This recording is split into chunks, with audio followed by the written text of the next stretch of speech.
जीवन यात्रा में, वह जीवन यात्रा दी की जीवन यात्रा है। और इस पूरी जीवन यात्रा में वह देह अपने आप में गतिशील होती रहती है, चलती रहती है, आप चाहे या नहीं चाहे। ये आपके चलाने से देह नहीं चलती है।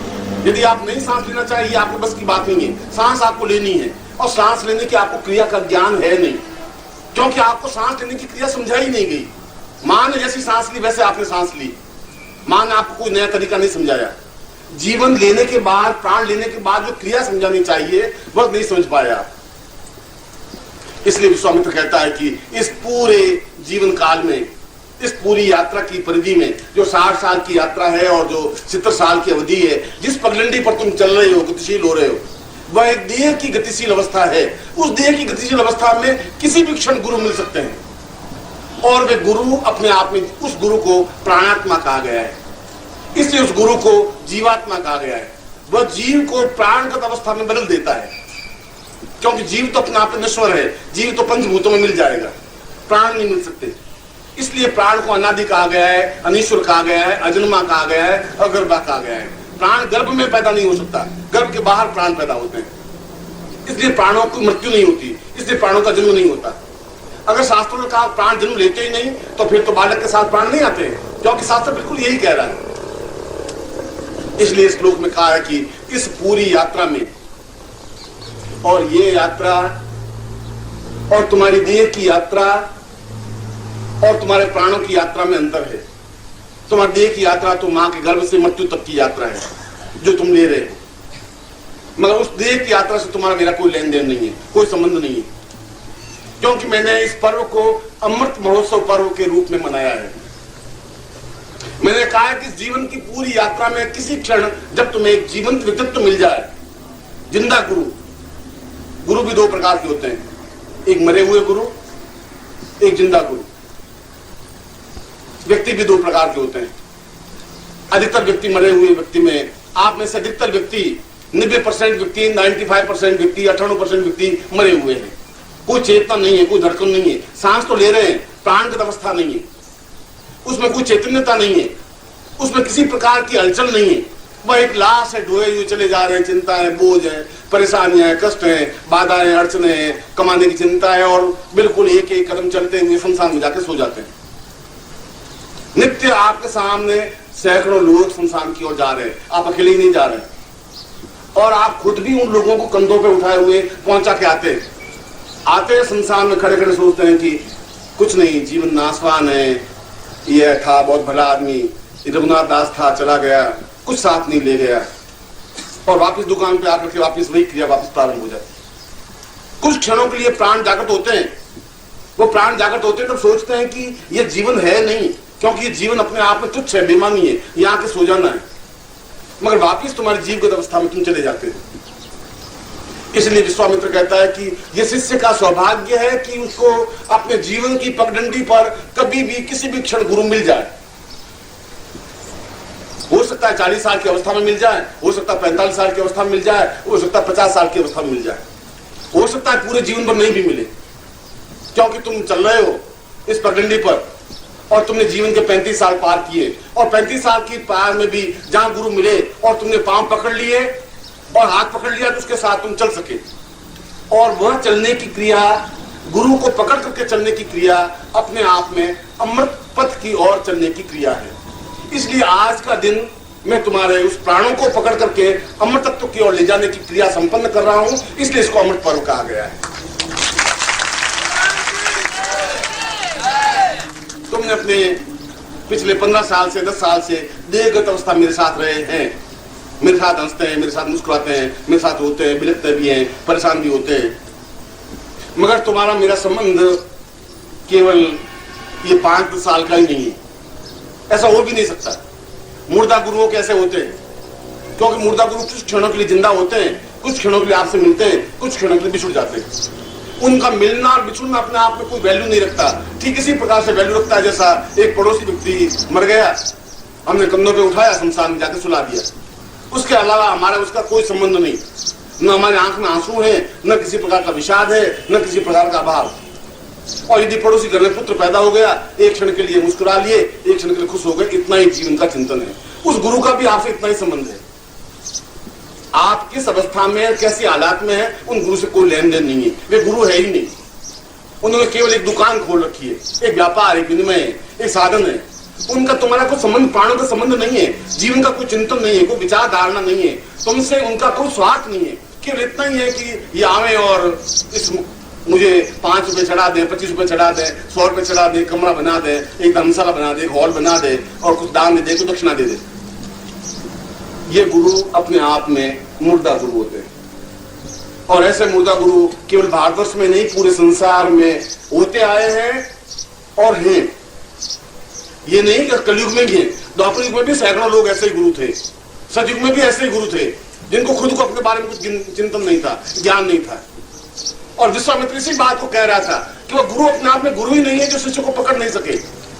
शिष्य नहीं पकड़ सकता, शिष्य तो चल जा रहा है, शिष्य को ज्ञान ही नहीं है मुझे कहां किस क्षण गुरु से मिलना है। और ज्ञान ही होता तो फिर वो शिष्य रहता ही क्यों।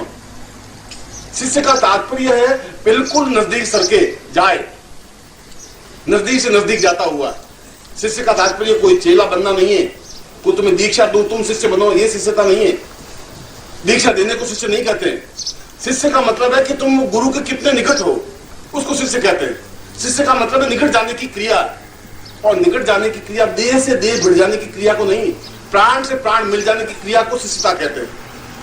तुम्हारे प्राण उस गुरु के प्राणों से मिल जाएं, एकाकार हो जाए, एक धड़कन हो, एक चेतना हो, एक विचार पद्धति हो, एक सांस हो, एक क्रिया हो। और ऐसा क्षण जीवन में शिष्य लाता है। अगर शिष्य में चेतना रहती है तो, मगर शिष्य में चेतना रह नहीं सकती, क्योंकि शिष्य प्राणगत अवस्था में पैदा होता नहीं है। यह मूलभूत अंतर है। शिष्य जीवगत अवस्था में पैदा होता है, और वहां उस क्षण विशेष में कभी गुरु उसको जिंदगी मिलते हैं और वो शायद नहीं पहचान सके। मैं इस रास्ते पर चला जा रहा हूँ, सोचती गेट पर, बीच में 25 लोग मिल रहे हैं, मैं किसी तरफ देख ही नहीं रहा हूँ, सोचती गेट चला जाता हूँ, सोचती गेट जाकर सो जाता। और मैं भी जीवन में ऐसा ही व्यक्ति है, पैदा हो रहा है और अपने रास्ते पर चल रहा है, सोचती शमशान यात्रा आ जाएगी, जाके सो जाएगा। फिर कोई गर्भ मिलेगा, उसके हाथ में कोई चिंतन नहीं है, उसके हाथ में कोई विचार सरणी नहीं है, उसके हाथ में है ही नहीं कि वह कहां गर्भ में कहां जन्म ले, उसके हाथ में नहीं है, तुम्हारे हाथ में नहीं है। तुम्हारे हाथ में ये निश्चित था नहीं कि तुम किशन लाल के यहीं पैदा हो, तुम्हारे हाथ में नहीं था। ये संयोग कि तुमने किशन लाल के यहाँ जन्म ले लिया, तुम्हारा संयोग था कि तुमने चमार के जन्म ले लिया, तुम्हारा संयोग था कि तुम क्षत्रिय के जन्म ले लिया, ब्राह्मण के जन्म ले लिया, या किसी व्यक्ति के घर में जन्म ले लिया, गरीब के घर में जन्म ले लिया, निर्धन के घर में जन्म ले लिया। तुम्हारे हाथ में सत्ता नहीं थी। तुम्हारे हाथ में सत्ता इसलिए नहीं थी, तुम्हारे हाथ में गुरु नहीं था। गुरु तुम्हें इस बात को ज्ञान दे सकता था कि तुम्हारा जन्म लेने का अधिकार तुम्हारा है, ईश्वर का नहीं है। ईश्वर को दूसरी चीज है ही नहीं, क्योंकि ईश्वर तो कोई सत्ता ही नहीं है। ईश्वर को तो खुद गुरु ब्रह्मा गुरु विष्णु कहा गया है। हम ईश्वर कैसा होता है, और जब वेद को पढ़ते हैं, यजुर्वेद को पढ़ते हैं, तो यजुर्वेद ने कहा है कि ईश्वर अपने आप में कोई सत्तात्मक है ही नहीं। ईश्वर का कोई जन्म नहीं होता, ईश्वर का कोई चिंतन नहीं, उसका कोई आकार नहीं, उसका कोई रूप नहीं, कोई रंग नहीं, उसका कोई चिंतन नहीं, कोई दिशा नहीं, कोई दृष्टि नहीं, उसकी कोई आंख नहीं। जब कुछ है ही नहीं तो हम किसको पकड़ेंगे? और जिसको तुम पकड़ रहे हो वो देवता है, ईश्वर तो है नहीं। जिनको तुम देवता मानते हो, तो 47 से पहले भारत में 33 करोड़ देवी देवता थे, आज करीब 1 करोड़ 1 अरब देवी देवता हो गए। वो देवी देवता बढ़ते जा रहे। वह देवी देवता कोई पहले 33 करोड़ थे, सन 47 के राजकुमारी और मर्दमशुमारी को गवर्नमेंट की पूछे कि 47 से पहले कितने भारतवर्ष में थे, 33 करोड़ देवी देवता थे। और 33 में 40 हुए, 45 हुए, और अभी जनसंख्या जब गणना हुई तब 1 अरब देवी देवता हो गए हैं। देवी देवता तो वृद्धि हो रही है, ईश्वर में वृद्धि नहीं हो सकती, इसलिए तुम ईश्वर को पहचान भी नहीं सकते। इसलिए जो तुमने देवताओं का वर्णन किया है वो अपने आप में देवता का तात्पर्य यह है कि तुम स्वयं देवता हो। दामिता जो यात्रा में जहां मिल जाए और जो प्राप्त कर ले उसको देवता कहते हैं। ददामिताम ताम देवता। तुम्हारी यात्रा में, तुम्हारे जीवन की यात्रा में कोई मिल जाए, ऐसा मिल जाए जो तुम्हें कुछ दे सके। बाकी सब तुमसे लेने की क्रिया रखेंगे।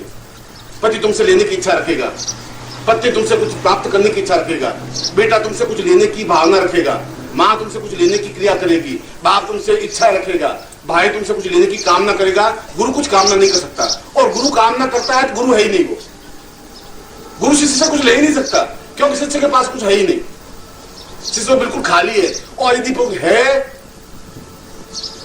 तो तो विश्वामित्र कह रहा है कि गुरु की ड्यूटी है, धर्म है कि सबसे पहले उसको मृत्यु सिखा दे। जो कुछ तुम्हारे पास अब तक था वह मृत्यु को प्राप्त हो जाए।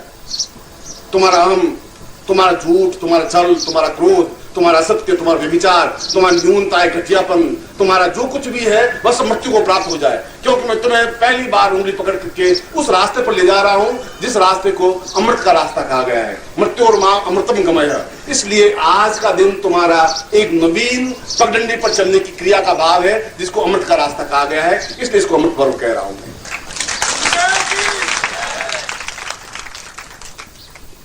और इसीलिए इस पर्व पर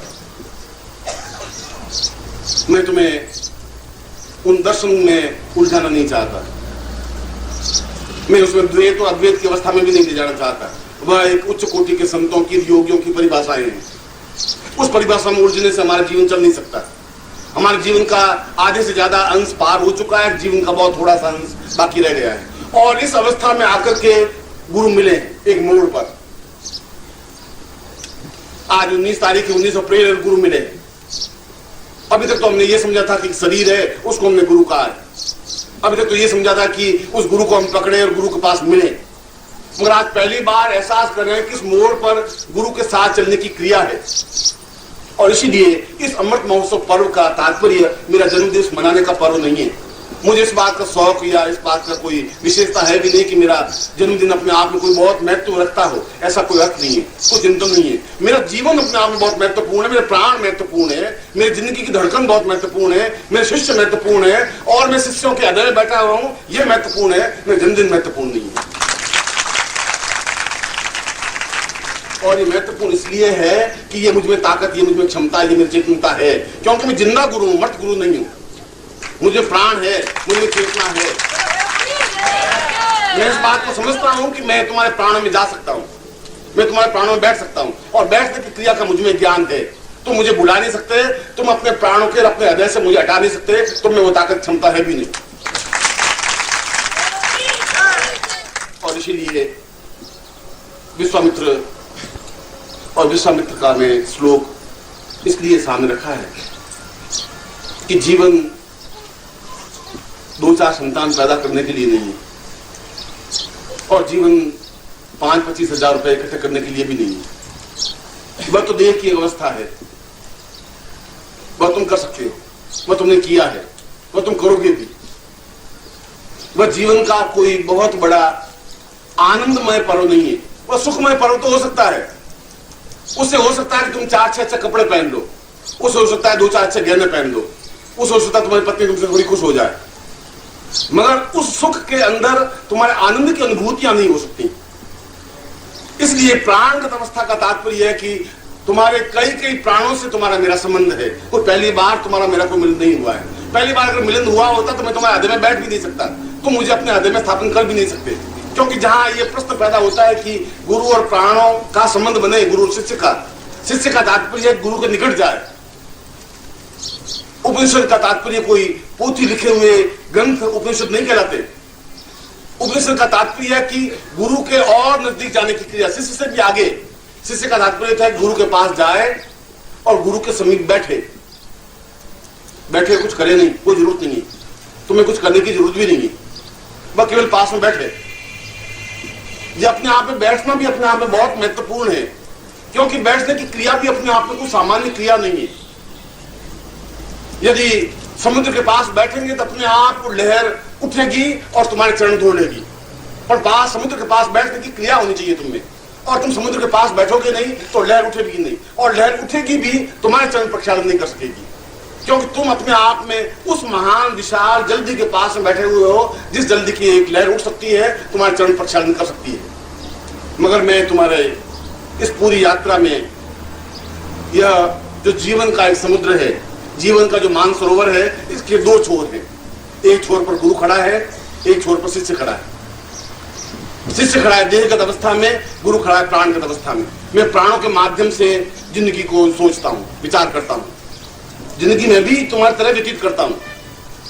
कोई मेरी जिंदगी व्यतीत करने का कोई नया स्टाइल, कोई नई तरीका नहीं है। मेरी भी पत्नी है, मेरे भी पुत्र है, मेरे भी बंधु है, बांधव है, चाचा है, काका है, भाई है, बंधु है, कमाता मैं भी हूँ, रोटी मैं भी खाता हूँ, रात में नींद मैं भी लेता हूँ, ये सब कुछ तो है। मगर तुम्हें मुझमें अंतर इतना है कि तुम चिंताओं से बोझिल हो जाती हो और मैं किसी बात से चिंता मेरे ऊपर हावी नहीं हो सकती। चिंता मुझे तकलीफ नहीं दे सकती। परेशानी बाधा आती है तो पास में आके खड़ी हो जाती है, मुझे अपने आप में हावी नहीं, मुझे गला नहीं पकड़ सकती, मेरा मुझे झकझोर नहीं सकती।